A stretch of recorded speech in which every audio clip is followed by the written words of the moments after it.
The fact is that in the day-to-day trenches of adult existence, banal platitudes can have a life or death importance. If your total freedom of choice regarding what to think about seems too obvious to waste time discussing, I'd ask you to bracket for just a few minutes your skepticism about the value of the totally obvious. I think one part of what teaching me how to think is really supposed to mean, to be just a little less arrogant.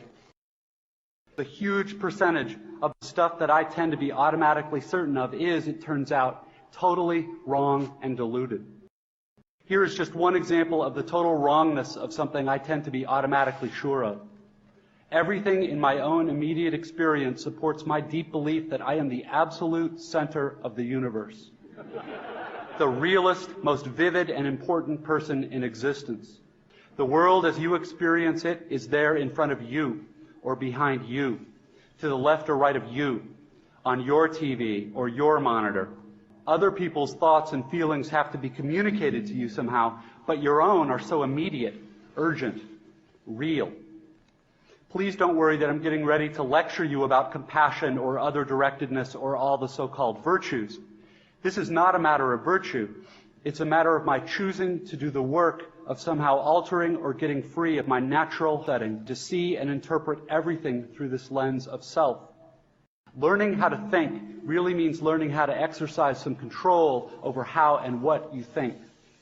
It means being conscious and aware enough to choose what you pay attention to and to choose how you construct meaning from experience. This is what the real, no bullshit value of your liberal arts education is supposed to be about. How to keep from going through your comfortable, prosperous, respectable adult life unconscious. A slave to your head day in and day out.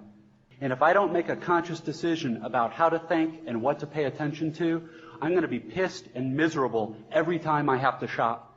Who are all these people in my way? And look at how repulsive most of them are and how stupid and cow-like and dead-eyed and non-human they seem in the checkout line. Or at how annoying and rude it is that people are talking loudly on cell phones in the middle of the line.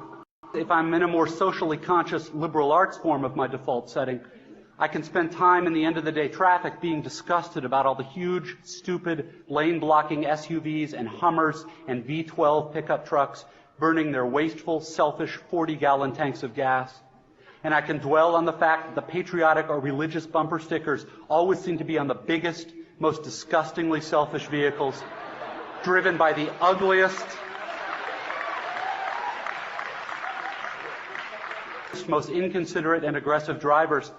And I can think about how our children's children will despise us for wasting all the future's fuel and probably screwing up the climate, and how spoiled and stupid and selfish and disgusting we all are, and how modern consumer society just sucks, and so on and so forth.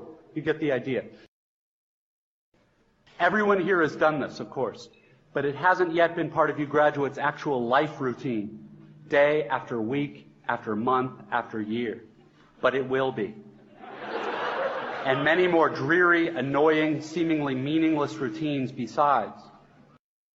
But most days, if you're aware enough to give yourself a choice, you can choose to look differently at this fat, dead-eyed, over-made-up lady who just screamed at her kid in the checkout line. Maybe she's not usually like this. Of course, none of this is likely, but it's also not impossible. It just depends what you want to consider.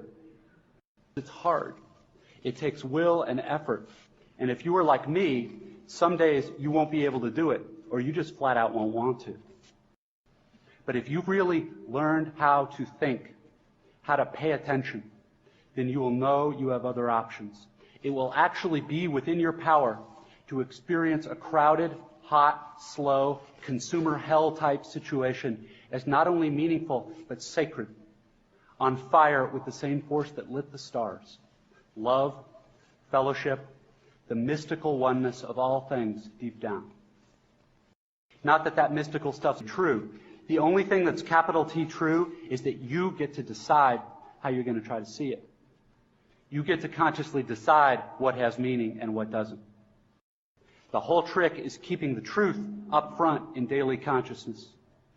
But please don't just dismiss it as some finger-wagging Dr. Laura sermon. None of this stuff is really about morality or religion or dogma or big fancy questions of life after death. The capital T truth is about life before death, which has almost nothing to do with knowledge and everything to do with simple awareness. Awareness of what is so real and essential, so hidden in plain sight all around us all the time, that we have to keep reminding ourselves over and over, this is water.